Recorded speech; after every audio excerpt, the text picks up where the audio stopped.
D'accord. Alors, on va commencer une Chot Shemitah, on est cours, je crois, numéro 10, mais on va expliquer c'est quoi le Otsar Beddin. Le Otsar Beddin, il s'agit de fruits qui sont sains, Bekedushat Shevit. Il y a Kedushat Shevit. Ouais. Et normalement, comme on a étudié dans les cours précédents, on n'a pas le droit d'en faire du commerce. Non seulement je n'ai pas le droit d'en faire du commerce, l'argent que je donne, il sera Kadosh Bekedushat Shevit, et le commerçant qui m'a vendu, il n'aura rien à faire avec cet argent. Ouais. Alors, comment ça fonctionne le Otsar Beddin? Alors, le Ramban, dans Chumash, il ramène qu'au fait, c'est quoi Otsar Beddin? C'est-à-dire, on est tous des envoyés du Beddin. Moi, j'ai un champ de pêche. Ouais. J'ai pas le droit, c'est le mien, je suis obligé de l'abandonner. Qu'est-ce que je vais faire? C'est pas moi. Le Beddin, qu'est-ce qu'il aurait normalement dû faire? C'est un champ de pêche à Metula. Tout ce qu'ils vont faire, ceux qui habitent à Bnei Brak, Yerushalayim ou n'importe quelle autre ville, ils vont prendre l'autobus ou la voiture, récolter de quoi se nourrir 3 jours, ils vont dépenser 2 fois plus que ce qu'ils ont récolté.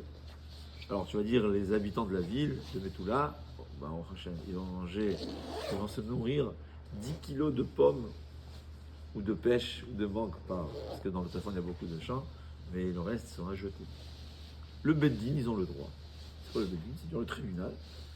Ils ont le droit, c'est eux qui s'occupent du bien-être de la population. Ils vont nous faciliter les choses.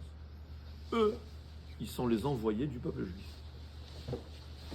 Donc eux, ils vont aller chez celui qui veut, et vont dire, écoute, ton champ il est hefker, nous on va s'en occuper, on va l'entretenir, parce qu'on a le droit de faire ce qui est nécessaire pour que les fruits ne s'abîment pas dans leur majorité, comme on a expliqué.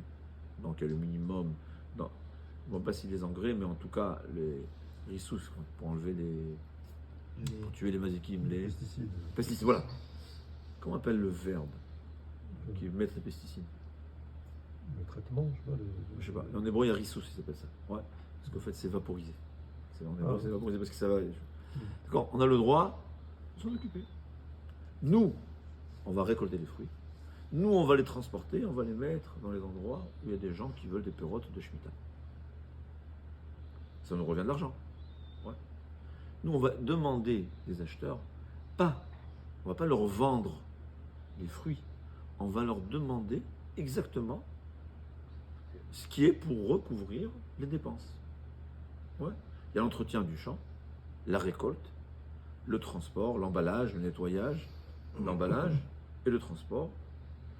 Et même celui qui va vendre, il a le droit de se prendre pas un pourcentage de ce qu'il a vendu, on lui dit de l'heure, combien ça coûte l'heure, le SMIC, ou je sais pas, selon le travail. Dans le Beddin, ils prennent celui qu'ils veulent pour travailler. Des fois, le propriétaire du champ, il dit, ben c'est bien, moi je m'y connais, il va continuer à travailler, mais là, il sera payé par le Beddin selon l'horaire de travail. Pas qu'il y ait 10 tonnes de pommes ou 1 tonne de pommes, il sera payé la même chose. Le transport, c'est la même chose. Ça coûte ce que ça coûte. L'emballage, ça coûte ce que ça coûte. Et le prix final sera seulement et uniquement pour rembourser les dépenses. D'ailleurs, j'ai vu que le Badat, ils disent qu'une fois ils ont fait ça dans les Trogim, et à un certain moment, ils ont vu qu'ils ont réussi à recouvrir toutes les dépenses. Donc, ils ont annoncé qu'à partir de maintenant, vous pouvez prendre, c'est gratuit. On ne peut pas prendre l'argent. C'est-à-dire, au fait, quand on paye, on ne paye pas, on n'achète pas les fruits, on paye les dépenses faites par l'organisme qui s'est occupé des dépenses. Alors, il y a beaucoup qui critiquent, qui se moquent. Ceux qui s'occupent de ça, c'était Rav Nissim Karanis, Rav Efrati. Celui qui croit que c'est eux des voleurs, eh bien, qui le croit. Qui le croit. Moi, j'ai confiance en eux total. C'est des gens que je pourrais leur prêter de l'argent sans problème. Ouais, c'est des batédidim, ce qu'il y a. Et ce qu'écrit Rav Efrati. Le prix de ces fruits, il est tout au long de l'année le même. Quoi qu'il en soit, parce que les dépenses, ça ne bouge pas.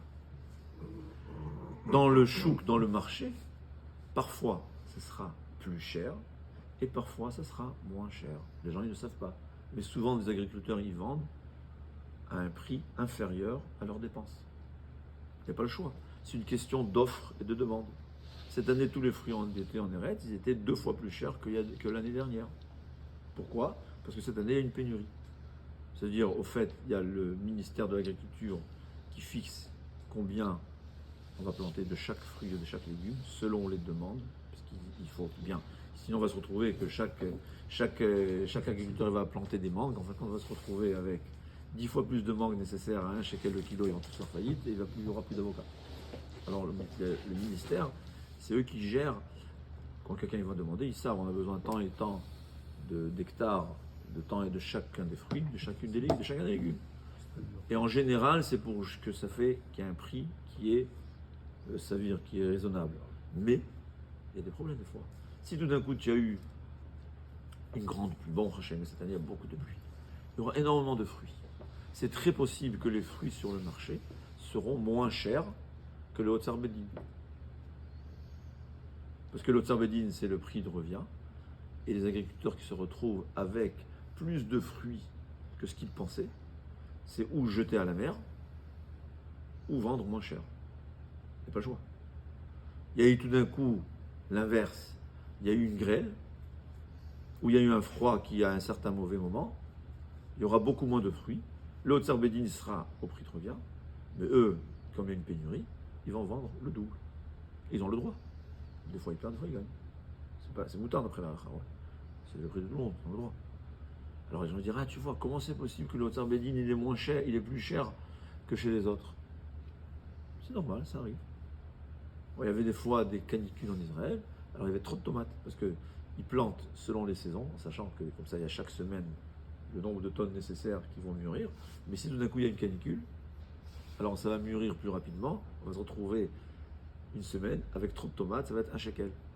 Mais la semaine d'après, comme ce qui aurait dû mûrir la semaine d'après a mûri la semaine d'avant, il y aura une pénurie, et là ça va être le double. C'est comme ça que ça marche. Mais le Otsar Bedin, ça stagne. C'est toujours la même chose.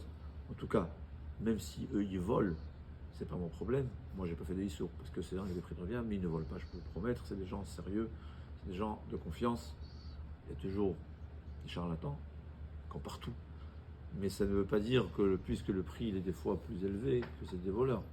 Parce que c'est vrai, c'est en petite quantité, on ne veut pas comparer un Rami Levi qui va transporter 50 tonnes par jour à un Otsar Bedin qui va transporter 1 tonne par jour. Le prix de revient, des fois, parfois, certains éléments sont plus chers. Mais ce qui est vrai, c'est que le prix est tout au long de l'année le même. Parce que ça ne dépend pas, c'est de l'offre et de la demande. Alors que les fruits dans le marché dépendent de l'offre et de la demande. Parfois, il est plus, parfois il est moins, parfois il est la même chose. En tout cas, c'est ça le fonctionnement de Otsar Bedin. Otsar Bedin, c'est que le Bedin s'occupe des fruits. Et au fait, tous ceux qui travaillent ne sont pas les propriétaires, sont des employés payés par le Bedin qui va reprendre de nous, les consommateurs, les dépenses que le Bedin a fait. En général, on préfère choisir les agriculteurs eux-mêmes. Ça leur fait gagner un peu de quoi se nourrir. Et en plus, c'est ceux qui connaissent le travail le mieux. Il y a des agriculteurs que même ça, ils ne veulent pas. Ils ont 1 an de kollel. Mon fils était à Betrikia, là-bas, c'est un village d'agriculteurs. Chaque Shemitah, il y a des avrechim en plus au kollel. Pas de problème. Kol tov.